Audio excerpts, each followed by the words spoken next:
اگر کوئی کفار اور دوسری قوموں کے ساتھ مشابہت کرے گا تو جس کے ساتھ اس نے مشابہت اختیار کی وہ انہی میں شمار ہوگا۔ اب مجھے یہ بتائیے کہ وہ اسلام جو اتنا غیرت مند ہے کہ ایسے امور میں بھی مشابہت گوارا نہیں کرتا جو اسلام نے کسی واجب اور فرض سے نہ ٹکراتے ہوں، اور ایسے امور سے میں بھی مشابہت گوارا نہیں کرتا جو عبادت کا رنگ ہو،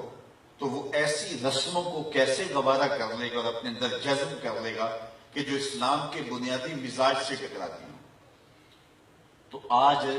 اپنے عقیقے ولیمے سے لے کر کے اپنی شادی بیاہ کی ساری تقریبات کا ہم جائزہ لیں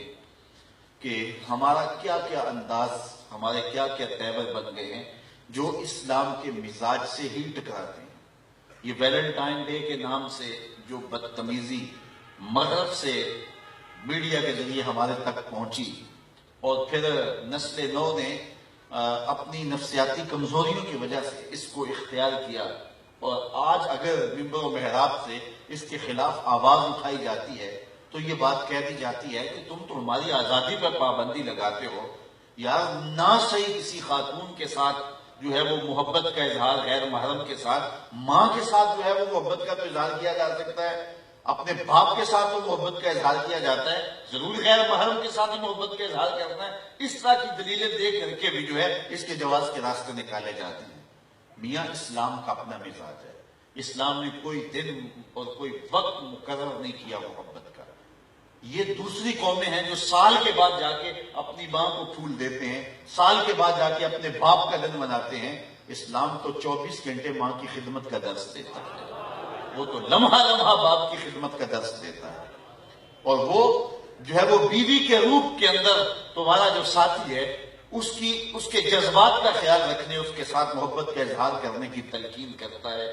اور دکھی انسانیت کے ساتھ، بوڑھوں کے ساتھ، بزرگوں کے ساتھ ایک دن مقرر نہیں ہوتا کہ اس متعینہ دن کے اندر ان کے ساتھ محبت کا اظہار کرنا ہے، باقی 364 دن آپ بھول جاؤ کہ وہ جس حالت میں بھی پڑے ہیں پڑے رہے، ایک دن اظہار محبت کر دیا اور پھول پیش کر دیے اور پھر اس کے بعد فارغ ہو گئے اور حق ادا کر دیا۔ اسلام کہتا ہے کہ تمہاری ساری زندگی ان کے ساتھ محبت کا ایک منہ بولتا ثبوت ہونا چاہیے، اور تمہارا انداز اور تمہارا طرز زندگی ایسا ہونا چاہیے کہ ان کو جب ضرورت ہو تم ان کے سر پہ کھڑے ہوئے نظر آؤ۔ تو یہ غیروں کی رسموں کو سینے سے لگانا اور ان کے ساتھ کھڑا ہو جانا، اور وہ کہتے ہیں جب یہ دن آتا ہے تو پاکستان کے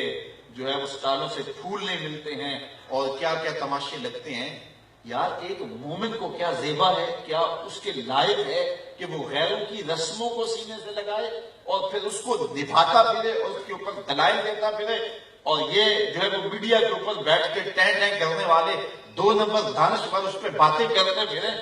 تو یہ کہاں لکھا ہے؟ اسلام تو اپنا ایک مزاج رکھتا ہے، اسلام تو ہمیں پورا مکمل نصاب زندگی دیتا ہے، اور وہ اپنے ماننے والوں کو سر سے لے کر پاؤں تک اپنا ہی دیکھنا چاہتا ہے۔ غیروں کی رسمیں جو اسلام کے مزاج سے ٹکراتی نہ ہو تو ان رسموں کو بھی اسلام کہتا ہے اختیار نہ کرو، تمہاری اپنی رسوم ہے، تمہارا اپنا طرز زندگی ہے، اور وہ رسم جو حیا کا جنازہ نکالتی ہو۔ ہر دین کی کوئی شناخت ہوتی ہے، اسلام کی شناخت حیا ہے، اسلام کی پہچان حیا ہے۔ تو جس سے حیا کا جنازہ اٹھتا ہو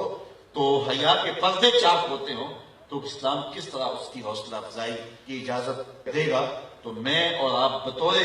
مسلمان اپنے آپ کو اور اپنی اولادوں کو اور اپنے ماحول کو پاکیزہ رکھنے کی کوشش کریں، اور ہمارا طرز زندگی، ہمارا انداز معاشرت سر سے لے کر پاؤں تک شریعت کے سانچے میں ڈلا ہوا ہو،